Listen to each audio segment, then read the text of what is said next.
Hi friends, welcome to my channel. విరిగిపోయిన పాలతో పన్నీర్ ఎలా చేయాలి అండ్ కోవా ఎలా చేయాలన్నది వీడియోలో క్లియర్గా చూపించానండి. వీడియో మొత్తం చూసేయండి, స్కిప్ చేయకుండా.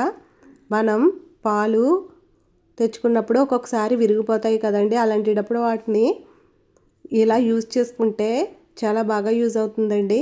ఈ కోవా మన స్వీట్లలో ఏదన్నా తయారు చేసుకున్నప్పుడు అందులో మిక్స్ చేసుకోవడానికి బాగుంటుంది. నార్మల్గా తిన్నా కూడా బాగానే ఉంటుంది. సో ఇప్పుడు వీడియోలోకి వెళ్ళిపోదాం.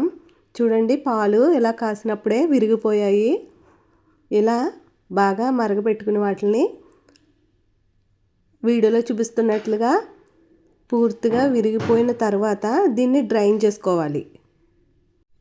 ఇలా నా దగ్గర ఉన్న ఈ బౌల్లో అదంతా కూడా డ్రైన్ చేసుకోవచ్చు.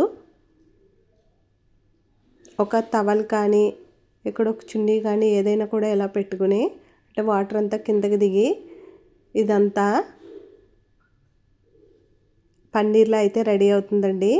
చూడండి, దీని మీద ఏదైనా బరువు పెట్టి అలా కాసేపు ఉంచితే గట్టిగా ఒక ముద్దలా ఫామ్ అవుతుంది.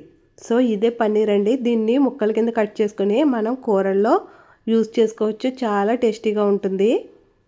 సో మాకు ఇలా ఇష్టం లేదు పన్నీర్గా, దీన్ని ఏదైనా మనం స్వీట్గా చేసుకోవాలనుకుంటే ఈ ప్రాసెస్ని అయితే ఫాలో అవ్వండి. మనం ఇంతకు ముందు తీసుకున్న ఒక పాత్ర ఉంది కదండి, అందులోనే స్వీట్ అయితే చేసేద్దాం. కొద్దిగా నెయ్యి అయితే వేసుకుని ఈ తయారు చేసుకున్న ఈ పన్నీర్ మిశ్రమాన్ని అయితే అందులో వేసుకుని టేస్ట్కి సరిపడా షుగర్ వేసుకోవాలండి. ఇక్కడ మనమైతే షుగర్ వేసుకున్నాము. బెల్లం అయినా కూడా వేసుకోవచ్చు.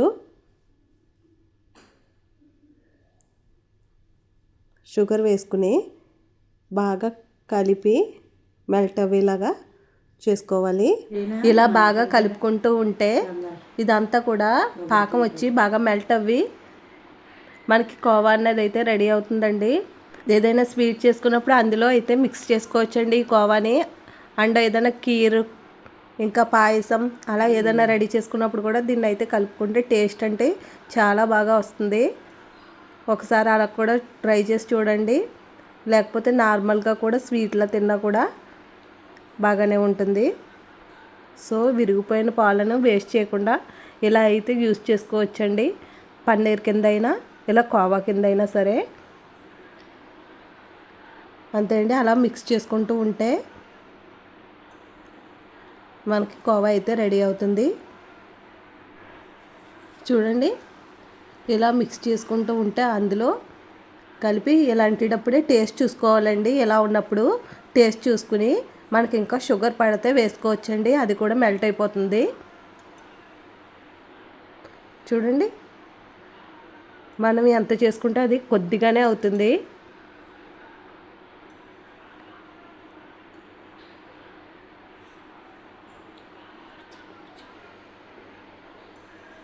కోవా అయితే రెడీ అండి.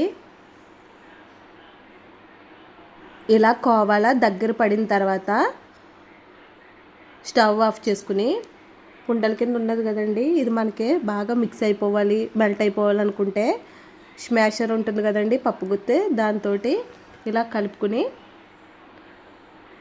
కలుపుకుంటూ ఉంటే ఇది దగ్గర పడుతుంది. అండ్ ఇలా ఉండల కింద లేకుండా బాగా మిక్స్ అవుతుంది. హల్వాలా అయితే రెడీ అవుతుందండి. సో ఇలా కలుపుకోవచ్చు. ఇది ఆప్షనల్ మాత్రమేనండి, మన ఇష్టం. నేనైతే ఇలా కలుపుకొని అదంతా కూడా ఒక బౌల్లోకి అయితే తీసుకున్నాను. అంతే అండి, విరిగిపోయిన పాలతో కోవా అయితే రెడీ అండి. మీకు ఈ వీడియో కనుక నచ్చినట్లయితే ప్లీజ్ డూ సబ్స్క్రైబ్ అండి. Thank you for watching.